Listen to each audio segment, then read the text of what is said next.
আমরা একটু গভীরে গিয়ে আলাপ করব। আসেন আল্লাহর নামে শুরু করি। ইরান যুদ্ধ নিয়ে বেকায়দায় পড়েছে ডোনাল্ড ট্রাম্প। এখন তিনি তার অহংকার ছেড়ে পুতিনের পা ধরছে, রীতিমতো বলছে যে এই যুদ্ধ তুমি মধ্যস্থতা করে দাও। রাশিয়ার পুতিন আবার যথেষ্ট ঘোরেল লোক, সে বলছে যে আমি বিবেচনা করব। এবং এই সুযোগে পুতিন বলছে যে আমাদের তেল বিক্রির উপর যে নিষেধাজ্ঞা তুমি দিয়ে রাখছো বিভিন্ন দেশের উপর, সেটা তুলে নাও। বাধ্য হয়ে ট্রাম্প বলছে যে হ্যাঁ, সাময়িকভাবে আমি তুলে নিচ্ছি। এবং একথাও বলছে হয়তো আর নিষেধাজ্ঞা দেওয়ার প্রয়োজন নাও করতে পারে, কারণ ট্রাম্প এখন বেকায়দায়। ট্রাম্পের এবং বেকায়দায় শুধু বলা যাবে না, একেবারে মান সম্মান হুমকির মুখে পড়ছে। পুতিন বাঁচাইতে পারে, পুতিনের সাথে যেহেতু ইরানের ভালো সম্পর্ক, পুতিন যদি ইরানকে অনুরোধ করে ইরান শুনবে, আর ইরান যদি রাশিয়ার কথা শোনে তাহলে বেঁচে যায় ডোনাল্ড ট্রাম্প। ডোনাল্ড ট্রাম্প এখন বলতে গেলে মাইন্ড চিপার মধ্যে পড়ছে। এই যুদ্ধ চালায় দিতে গেলে প্রচুর তার দেশে এবং বিদেশে তার কোনো রকম ভাবমূর্তি থাকবে না, কোনো রকম জনপ্রিয়তা থাকবে না, বরং এই সংকটের সুযোগে পুতিন হিরো হয়ে যাবে। তো আবার ট্রাম্পের সাথে কথা হয়েছে, ট্রাম্প নিজে টেলিফোন করছে পুতিনকে, এবং রয়টার্স একটা রিপোর্ট প্রকাশ করেছে যে ইরান যুদ্ধ নিয়ে ট্রাম্প পুতিনের মধ্যে টেলিফোনে কি কথা হলো। সব কথা বিস্তারিত প্রকাশ হয়নি, তবে বিভিন্ন সূত্র দিয়ে তারা বলছে যে ট্রাম্প বলেছে যদি ইউক্রেন যুদ্ধ তুমি শেষ করো, দ্রুত শেষ করো, তাহলে অনেক সংকট মুক্ত হয়ে যায়। অর্থাৎ আমেরিকা রাশিয়ার উপরে যে নিষেধাজ্ঞা দিয়েছে পশ্চিমারা বা আমেরিকা, সেই নিষেধাজ্ঞা তারা প্রত্যাহার করতে পারে। প্রত্যাহার করলে জিনিসটা স্বাভাবিক হবে। এবং একই সঙ্গে ইরানের সাথে আলোচনা করতে বলছে যে এই যুদ্ধটা থামানোর ব্যাপারে তুমি কথা বলো। তো সেই কারণেই ট্রাম্প আশাবাদী যে যুদ্ধ তাড়াতাড়ি থেমে যাবে। পুতিন হয়তো দু একদিনের মধ্যেই কথা বলবে, এবং পুতিন সতর্ক করছে যে হরমুজ প্রণালী বন্ধ হয়ে যাচ্ছে এবং এতে সারা বিশ্বে একটা জ্বালানি সংকট তীব্র হবে এবং এই ক্ষতি কেউ মোকাবেলা করতে পারবে না। অন্যদিকে রাশিয়ার উপরেও যেহেতু নিষেধাজ্ঞা আছে, রাশিয়ার তেল বিক্রি করতে পারছে না, তখন ট্রাম্প দ্রুত গতিতে বলছে যে দু একদিনের মধ্যেই এই নিষেধাজ্ঞা প্রত্যাহার করা হবে, সাময়িকভাবে অন্তত ভারতের মতন দেশ যাতে রাশিয়ার তেল কিনতে পারে এবং অন্যান্য দেশ হয়তো সেই সুবিধা পাবে। অর্থাৎ পুতিনও এখন চাবি ঘোরাচ্ছে যে আমাকে সাইজ করতে গেছিলাম, এখন আমি উল্টা সাইজ করতেছি। এখন বরং বিশ্ব নেতার পর্যায়ে পুতিন এখন আলোচনা করে ইরানকে থামানোর চেষ্টা করবে যে যা হয়েছে হয়েছে, তুমি যুদ্ধ বন্ধ করো। তখন হয়তো আমেরিকা রাজি হবে, এরকম একটা মধ্যস্থতার একটা প্রস্তাব দেওয়া হয়েছে, এটা মোটামুটি নিশ্চিত। পুতিন এই বিষয়ে বলছে যে তাই সক্রিয়ভাবে বিবেচনা করবে, ফলে সে একটু দম নিচ্ছে, তারও যে একটা গুরুত্ব আছে এখন এটা বোঝা গেল পরিষ্কার। কারণ এই বছরের মধ্যে এই প্রথম ট্রাম্প পুতিনকে ফোন করছে এবং 1 ঘন্টা ধরে ইরান ইস্যু নিয়ে কথা বলছে। তার মধ্যে আসছে ইউক্রেনের সাথে যুদ্ধ, সেই যুদ্ধটা থামাইলে সংকটটা আরো কমে যায় বিশ্বে, সে কথাও ট্রাম্প বলছে। মোট কথা তার যে আগে হুম্বিতম্বির যেই আচরণ ছিল, সেই হুম্বিতম্বিগুলি কমে গিয়ে বলা যায় পুতিনের পা ধরতেছে যে আল্লাহর হস্তে ইরানকে তুমি থামাও, ইরানকে থামাইলে আমি সম্মানজনকভাবে এই যুদ্ধ থেকে চলে যেতে পারি। হয়তো সেই আলোচনাটাই হয়েছে, রয়টার্স সহ অন্যান্য আন্তর্জাতিক গণমাধ্যম সেই ইঙ্গিতই দিয়েছে। দর্শক, ইরান যুদ্ধ এখন ট্রাম্পের জন্য রীতিমতো মান সম্মানের ব্যাপার হয়ে দাঁড়িয়েছে। প্রথমে তার যে আওয়াজ ছিল যে 2-1 দিনের মধ্যেই ইরান শেষ, ইরান আত্মসমর্পণ করবে ইরানের শাসক গোষ্ঠী, এবং তিনি ভেনেজুয়েলার মতো মাদুরোর পরিবর্তে একজনকে ঠিক করে দেবেন। কিন্তু এখন দেখা যাচ্ছে দিন যত যাচ্ছে পরিস্থিতি এলোমেলো, ইরান বরং পাল্টা এখন হুমকি দিচ্ছে। আর এই পরিস্থিতিতে যুক্তরাষ্ট্র কি করবে কোনো দিশা পাচ্ছে না। তারা একবার বলছে যে একেবারে ইরান তছনছ করা হবে, আবার বলছে যে যুদ্ধ বেশি দিন স্থায়ী হবে না। এখানে খবরের প্রকাশ হচ্ছে যে আরো শক্তিশালী ক্ষেপণাস্ত্র ব্যবহারের ঘোষণা দিয়েছে ইরান, সেই সঙ্গে যুক্তরাষ্ট্রের সঙ্গে যে কোনো আলোচনায় বসার প্রস্তাব নাকচ করেছে দেশটির Islamic Revolutionary Guard Corps IRGC। যে কোনো আলোচনা একদম বলছে যে না, ইরান তার প্রতিশোধ নেওয়া শেষ না হওয়া পর্যন্ত এই যুদ্ধ চলবে। এর আগে যুক্তরাষ্ট্র দাবি নাকচ করেছে যে ইরানের ক্ষেপণাস্ত্র কর্মসূচি ধ্বংস হয়ে গেছে। তাদের দাবি এখন তারা আগের চেয়ে বেশি সংখ্যায় ক্ষেপণাস্ত্র মোতায়েন করেছে এবং এসব ক্ষেপণাস্ত্রের ওয়ারহেডের ওজন 1 টনেরও বেশি। আল জাজিরা এই খবর দিচ্ছে। এদিকে যুক্তরাষ্ট্রের প্রেসিডেন্ট ডোনাল্ড ট্রাম্প হুঁশিয়ারি দিয়ে বলেছে, যদি ইরাক হরমুজ প্রণালীতে তেলবাহী জাহাজ চলাচল বন্ধ করে তাহলে যুক্তরাষ্ট্র 20 গুণ বেশি কঠোর আঘাত হানবে। তবে এর কয়েক ঘন্টা আগেই তিনি বলেছিলেন, চলমান যুদ্ধ খুব শিগগিরই শেষ হতে পারে।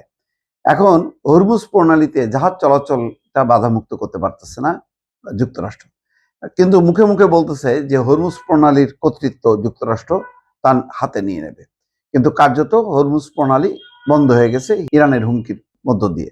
সেই হরমুজ প্রণালী কিন্তু আমেরিকা যে নিয়ন্ত্রণ মুক্ত করবে বা তার কর্তৃত্বে নিয়ে আসবে, আওতায় নিয়ে আসবে, সেই ক্ষমতা কিন্তু যুক্তরাষ্ট্র দেখাতে পারেনি। মধ্যপ্রাচ্যে যুক্তরাষ্ট্র এবং ইসরায়েলের লক্ষ্যবস্তুতে পাল্টা হামলা চালিয়ে যাচ্ছে ইরান। বাহরাইন, কুয়েত, সংযুক্ত আরব আমিরাত এবং সৌদি আরবেও ইরানের হামলার খবর পাওয়া যাচ্ছে। বাহরাইনের রাজধানী মানামায় একজন নিহত হয়েছে এবং মধ্য ইসরায়েলে আরো 2 জন নিহত হওয়ার খবর পাওয়া গেছে। বাহরাইনে আরো মারাত্মক ঘটনা, সেখানে আমেরিকান সৈন্যরা আছে এক হোটেলে, সেই হোটেল লক্ষ্য করে ক্ষেপণাস্ত্র ছুটছে ইরান। এদিকে তেহরানে রাতভর যুদ্ধের সবচেয়ে তীব্র বোমাবর্ষণ ঘটেছে বলে জানিয়েছে আল জাজিরার এক সংবাদদাতা। রাজধানী রিসালাত স্কোয়ারের কাছে হামলায় অন্তত 40 জন নিহত হয়েছেন। অন্যদিকে ইসরায়েল এবং হিজবুল্লাহর মধ্যেও গোলাগুলি এবং পাল্টা হামলা অব্যাহত আছে। লেবাননে ইসরায়েলি হামলা এখন পর্যন্ত নিহতের সংখ্যা 486 জন ছাড়িয়েছে। তো যেটা ঘটছে যে আসলে পাল্টাপাল্টি হামলা চলছে, ইরানকে বাগে আনতে পারেনি, বরং ইরানের নতুন নেতা নির্বাচিত হওয়ার পর তারা আরো দ্বিগুণ গতিতে ইরান এখন পাল্টা হামলা শুরু করছে। মধ্যপ্রাচ্যের খেলা শেষ। ডোনাল্ড ট্রাম্প তো সেদিনই গলা ফাটিয়ে বলেছিলেন যে ইরানের নাকি সামরিক ক্ষমতা ধূলিসাৎ হয়ে গেছে, কিন্তু আজ 2026 সালের 10ই মার্চ এমন কিছু ঘটনা ঘটে গেল যা পেন্টাগন থেকে শুরু করে তেল আবিবের ঘুম চিরতরে হারাম করে দিয়েছে। রাতের অন্ধকারে এমন এক আগ্নেয়গিরি ফেটেছে যার লাভায় পুড়ছে খোদ আমেরিকার অহংকার। একটু ঠান্ডা মাথায় ভাবুন তো দর্শক, আমরা এতদিন টিভিতে যা দেখেছি তা ছিল কেবল ট্রেলার। আসল সিনেমা তো শুরু হলো গত রাতে। অপারেশন ট্রু প্রমিস 4-এর 33তম ঢেউয়ে ইরান এমন এক ধ্বংসলীলা চালিয়েছে যা আধুনিক যুদ্ধবিদ্যার সমস্ত হিসেব নিকেশ উল্টে দিয়েছে। আজকের ভিডিওতে কোনো ফালতু কথা হবে না, একদম cut to cut, point to point আলোচনা করব 4টি বড় ব্রেকিং নিয়ে, যা এই মুহূর্তে পুরো দুনিয়ার জিওপলিটিক্সকে কাঁপিয়ে দিচ্ছে।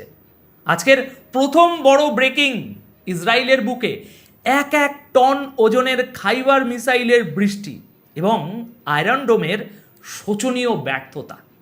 আজকের দ্বিতীয় ব্রেকিং, কুয়েতে অবস্থিত আমেরিকার অতি গোপন হেলিকপ্টার বেসে ইরানের হাইব্রিড হামলা।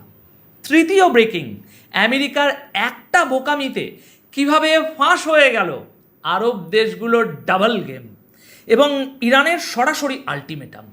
এবং চতুর্থ ব্রেকিং, ইসরায়েলের কমিউনিকেশনের হৃৎপিণ্ড ধ্বংস, কিভাবে পুরো ইসরায়েলকে অন্ধ ও বধির করে দিল ইরান। দর্শক, সিট বেল্ট একটু বেঁধে নিন, কারণ আজকের এই বিশ্লেষণ শোনার পর মধ্যপ্রাচ্য নিয়ে আপনার দেখার দৃষ্টিভঙ্গি পুরোপুরি বদলে যাবে। আজ 10ই মার্চ মঙ্গলবার সকাল 11টায় এই খবর পড়ছি। তাহলে আসুন শুরু করি আজকের প্রথম বড় ব্রেকিং দিয়ে। তেল আবিবের বুকে 1 টনের ওয়ারহেড সমন্বিত মিসাইলের আঘাত। দেখুন, যুদ্ধ একটা দাবা খেলার মতো। এখানে কেউ যখন একটা চাল দেয়, অন্য পক্ষ তখন 2 কদম সামনে চাল ভাবে। গতকাল 9ই মার্চের মধ্যরাতে ইরান তাদের খাইবার শোকেন ব্যালিস্টিক মিসাইলের যে 33তম ঢেউ ছেড়েছে, আর সেটা আছড়ে পড়েছে যে ইসরায়েলের বুকে, এটা কোনো সাধারণ হামলা ছিল না। এগুলো ছিল 1 টন, হ্যাঁ দর্শক ঠিক শুনছেন, 1000 কেজি বিস্ফোরক ঠাসা একটা দানব। এতদিন ইসরায়েলের সবচেয়ে বড় অহংকার কী ছিল? তাদের এয়ার ডিফেন্স সিস্টেম, আয়রন ডোম, ডেভিড সিলিং এবং অ্যারো সিস্টেম। পশ্চিমা মিডিয়া আমাদের গিলিয়েছিল যে এগুলো নাকি অভেদ্য। কিন্তু গত রাতের সোশ্যাল মিডিয়ার ফুটেজগুলো যদি আপনি দেখেন, আপনি শিউরে উঠবেন। রাতের আকাশ চিরে যখন ডজন ডজন ইরানি মিসাইল তেল আবিবের দিকে ধেয়ে আসছিল, তখন ইসরায়েলি ইন্টারসেপ্টারগুলো রীতিমতো হাঁপাচ্ছিল। আচ্ছা, এর পিছনের বিজ্ঞানটা একটু সহজ করে বলি। ইরান খুব চতুরতার সাথে সোয়াম ট্যাকটিস বা বলা ভালো পাল ধরে আক্রমণ করার কৌশল নিয়েছে। তারা একসঙ্গে এত বেশি মিসাইল ফায়ার করেছে যে ইসরায়েলের র্যাডার এবং ইন্টারসেপ্টারগুলো ওভারলোডেড হয়ে গেছে। একটা সিস্টেম একই সাথে কটা টার্গেট লক করবে? 10টা, 20টা। কিন্তু যখন 100টা মিসাইল একসাথে আসে, তখন ডিফেন্স সিস্টেম কাজ করা বন্ধ করে দেয়। আর আইআরজিসির অ্যারোস্পেস ফোর্সের কমান্ডার মাজিদ মুসাবির ঘোষণাটা শুনেছেন? তিনি গতকাল সন্ধ্যায় পরিষ্কার বলে দিয়েছেন, এখন থেকে ইসরায়েলের দিকে ধেয়ে যাওয়া প্রতিটি মিসাইলের মাথায় অন্তত 1 টন বারুদ থাকবে। একটু ঠান্ডা মাথায় ভাবুন তো দর্শক, এর মানে কি? এর মানে হলো মাঝ আকাশে ওই মিসাইলকে আটকে দিয়ে ধ্বংসও করে দেয়, তবুও ওই 1 টন বারুদের ধ্বংসাবশেষ আর স্প্লিন্টার যখন নিচে তেল আবিবের আবাসিক এলাকা বা সামরিক ঘাঁটির উপর পড়বে, তখন এমনিতেই কয়েকটা ব্লক মাটির সাথে মিশে যাবে। অর্থাৎ মিসাইল হিট করলেও ধ্বংস, ইন্টারসেপ্ট করলেও ধ্বংস। সুতরাং চেকমেট। ডোনাল্ড ট্রাম্প যে দাবি করেছিলেন ইরানের সামরিক মেরুদণ্ড ভেঙে গেছে, এই হামলা তার গালে একটা সপেটে চড়। নূতন সুপ্রিম লিডার মোস্তাফা খামেনির অধীনে ইরান বুঝিয়ে দিল গতকাল রাতে তারা আর ছোটোখাটো খেলা খেলছে না, তারা সরাসরি আর পারের লড়াইতে নেমেছে। প্রিয় দর্শক, এবার দ্বিতীয় খবর, সরাসরি আমেরিকার গায়ে হাত। দেখুন, আমরা সবাই জানি মধ্যপ্রাচ্যে আমেরিকার ক্ষমতার মূল উৎস হলো গালফ বা উপসাগরীয় দেশগুলোতে ওই যে ছড়িয়ে ছিটিয়ে আছে তাদের মিলিটারি বেসগুলো, সেগুলো। কিন্তু গতকাল 9ই মার্চের রাতে কুয়েতে অবস্থিত আমেরিকার আল উদাইরি হেলিকপ্টার বেসে যা ঘটেছে তা পেন্টাগনের ইতিহাসে একটা কালো দাগ হয়ে থাকবে। ইরানের নেভি, যারা কিনা এতদিন শুধু সমুদ্রে সীমাবদ্ধ ছিল বলে সবাই জানতো, তারা প্রমাণ করে দিল যে ডাঙাতেও তারা কতটা ভয়ঙ্কর। তারা কুয়েতের এই আমেরিকান বেসে গতকাল 9ই মার্চের রাতে একটা নিখুঁত হাইব্রিড অ্যাটাক করেছে। হাইব্রিড অ্যাটাক মানে কি? মানে হলো একই সাথে সুসাইড ড্রোন এবং ব্যালিস্টিক মিসাইলের সমন্বিত হামলা। প্রথমে ড্রোন পাঠিয়ে শত্রুর র্যাডারকে বিভ্রান্ত করা, আর ঠিক সেই সুযোগে ব্যালিস্টিক মিসাইল দিয়ে মেন টার্গেট উড়িয়ে দেওয়া। এই হামলায় আমেরিকার মেনটেনেন্স সেন্টার এবং ফুয়েল স্টোরেজ অর্থাৎ জ্বালানির যে ডিপো তা পুরোপুরি ভস্মীভূত হয়েছে। ইরানের দাবি, আমেরিকার বেশ কয়েকটি অ্যাটাক হেলিকপ্টার মাটিতে থাকা অবস্থাতেই পুড়ে ছাই হয়ে গেছে। যদিও আমেরিকা এটা লুকাতে চাইছে, কিন্তু কুয়েতের স্থানীয় লোকজনের কথা অনুযায়ী বেস থেকে এমন কালো ধোঁয়া উঠছিল যা কয়েক কিলোমিটার দূর থেকেও দেখা গেছে। দেখুন দর্শক, আল উদাইরি বেস কোনো সাধারণ জায়গা নয়। ইরাক এবং গালফ দেশগুলোতে আমেরিকার যত স্পেশাল অপারেশন চলে তার লজিস্টিক সাপোর্ট যায় এখান থেকেই। এখানে সরাসরি আঘাত করার মানে হলো আমেরিকার সাপ্লাই চেন কেটে দেওয়া। আর এটাই হলো আসল খেলা। ইরান আমেরিকাকে চোখে আঙুল দিয়ে দেখিয়ে দিল, তোমরা যদি ইসরায়েলকে দিয়ে আমাদের বন্দরে হামলা করাও, তবে তোমাদের আকাশযানগুলোও মাটিতে নিরাপদ থাকবে না।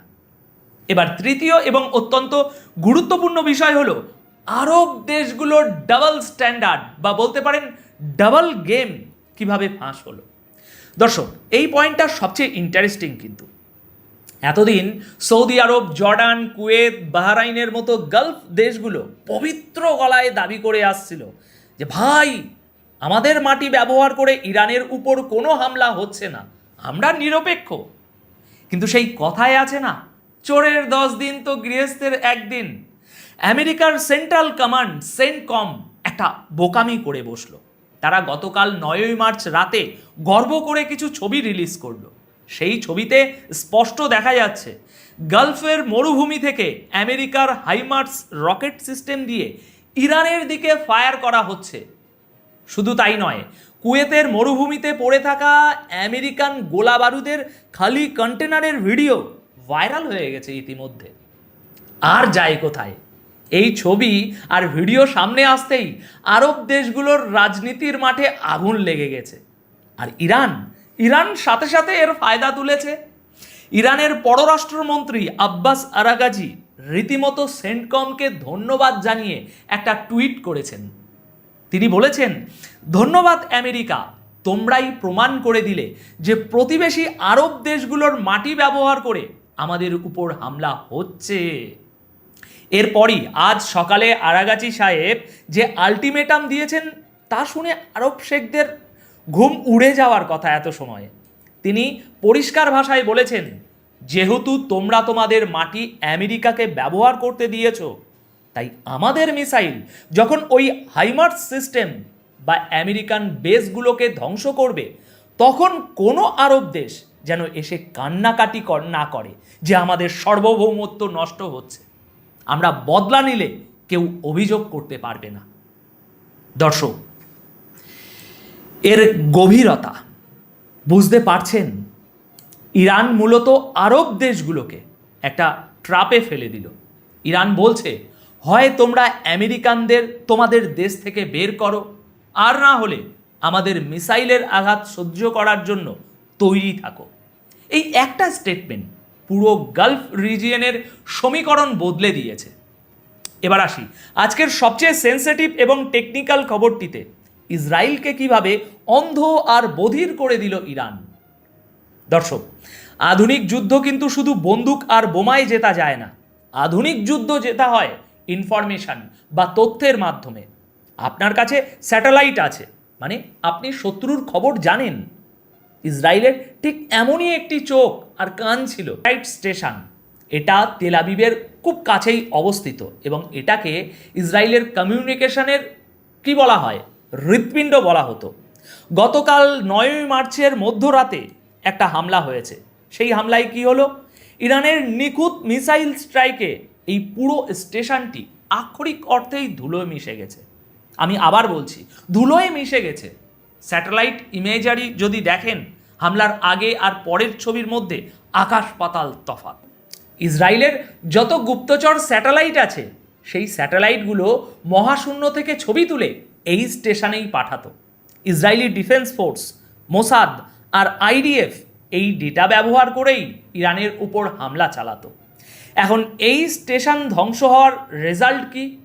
পুরো ইসরায়েলে রীতিমতো মিলিটারি কমিউনিকেশনে বিশাল ব্ল্যাকআউট তৈরি হয়েছে। একটু ঠান্ডা মাথায় ভাবুন তো দর্শক, আপনার কাছে পৃথিবীর সেরা যুদ্ধবিমান আছে, কিন্তু সেগুলোকে গাইডেড করার মতো জিপিএস বা স্যাটেলাইট সিগন্যাল নেই। আপনার অবস্থা তো সেই অন্ধবীরের মতো, যার হাতে তলোয়ার আছে কিন্তু শত্রু কোথায় সেটা সে দেখতে পাচ্ছে না। বেঞ্জামিন নেতানিয়াহু এবং ট্রাম্পের জন্য এর চেয়ে বড় ইন্টেলিজেন্স ফেলিয়ার আর কিছু হতে পারে না। দর্শক, আমরা একদম ভিডিও শেষ পর্যায়ে চলে এসেছি। এতক্ষণ যে ঘটনাগুলো আপনাদের সামনে একে একে আমি তুলে ধরলাম, এগুলো শুধু কিছু বিচ্ছিন্ন বোমা ফাটার খবর নয়। এগুলো হলো জিওপলিটিক্যাল টেকটনিক প্লেট সরে যাওয়ার ভয়ঙ্কর আওয়াজ। ইরানের খতম আল আম্বিয়া সেন্ট্রাল হেডকোয়ার্টারের chief major general Abdullahi America এবং ইসরায়েলকে একটা চরম সত্য স্মরণ করিয়ে দিয়েছেন। গতকাল সন্ধ্যায় তিনি বলেছেন, তোমরা মিস ক্যালকুলেশন বা ভুল হিসাব করছো। আমাদের মিসাইলের সংখ্যা তোমাদের কল্পনার চেয়েও অনেক অনেক বেশি। আর এর প্রমাণ তোমরা রণক্ষেত্রে আমাদের মিসাইল গুনতে গুনতে পেয়ে যাবে। কি সুন্দর কথা, তাই না দর্শক? তিনি বুঝিয়ে দিয়েছেন যে ইরান এখন আর ভয় দেখিয়ে চুপ করে থাকার পাত্র নয়। তারা লম্বা এবং ক্লান্তিকর একটি যুদ্ধের জন্য পুরোপুরি প্রস্তুত। হ্যাঁ, আমি এটা অস্বীকার করছি না যে এই যুদ্ধে ইরানেরও ক্ষতি হচ্ছে না, কোনো কিছু। ইরানেরও ক্ষতি হচ্ছে। ইসরায়েল বা আমেরিকা দুই সুপার পাওয়ার হাত গুটিয়ে মোটেই বসে নেই, তারাও হামলা করছে। এবং আগামী দিনে হয়তো আমরা ইরানে এর থেকেও বেশি ধ্বংসলীলার খবর পাবো। কিন্তু আজকের পরিস্থিতি অন্তত এটা প্রমাণ করে যে ডোনাল্ড ট্রাম্পের সেই ইরান দুর্বল হয়ে গেছে এই তত্ত্ব পুরোপুরি ফ্লপ রে ভাই। যখন সবাই ভাবছে যুদ্ধ হয়তো শেষ, ঠিক তখনই মধ্যপ্রাচ্যে শুরু হচ্ছে নতুন এক ধ্বংসের অধ্যায়। টনের পর টন মিসাইল, ধ্বংস হওয়া স্যাটেলাইট স্টেশন আর ভয়ে কাঁপতে থাকা আরব বিশ্ব, সব মিলিয়ে আমরা হয়তো তৃতীয় বিশ্বযুদ্ধের একদম দোরগোড়ায় দাঁড়িয়ে আছি। এবার আমি আপনাদের কাছে একটা প্রশ্ন রাখতে চাই দর্শক, আমেরিকা যেভাবে মধ্যপ্রাচ্যের আরব দেশগুলোকে ঢাল হিসাবে ব্যবহার করছে, আর ইরান যেভাবে 1 টন বারুদ নিয়ে তাদের দিকে ধেয়ে যাচ্ছে, এই পরিস্থিতিতে আপনার কি মনে হয় ইসরায়েল কি পারবে তাদের এই ভাঙাচোরা আয়রন ডোম দিয়ে নিজেদের অস্তিত্ব টিকিয়ে রাখতে? নাকি আগামী কয়েক মাসের মধ্যেই আমরা মধ্যপ্রাচ্যের মানচিত্রে একটা বিশাল পরিবর্তন দেখতে চলেছি? আপনাদের লজিক্যাল মতামত আমাকে কমেন্ট বক্সে জানান। আমি সত্যি আপনাদের বিশ্লেষণগুলো পড়তে চাই। আর ভিডিওটি যদি তথ্যবহুল মনে হয়ে থাকে তাহলে ভিডিওটি একটি লাইক দিয়ে চ্যানেলটি সাবস্ক্রাইব করে রাখুন, কারণ বিশ্ব রাজনীতির আসল খেলা কেবল শুরু হলো। আর সেই খবরের সবচাইতে তীক্ষ্ণ বিশ্লেষণ নিয়ে আমরাই এই একই স্ক্রিনে আসব। ভালো থাকবেন, সুস্থ থাকবেন, চোখ কান খোলা রাখবেন। ধন্যবাদ আপনাদের সকলকে।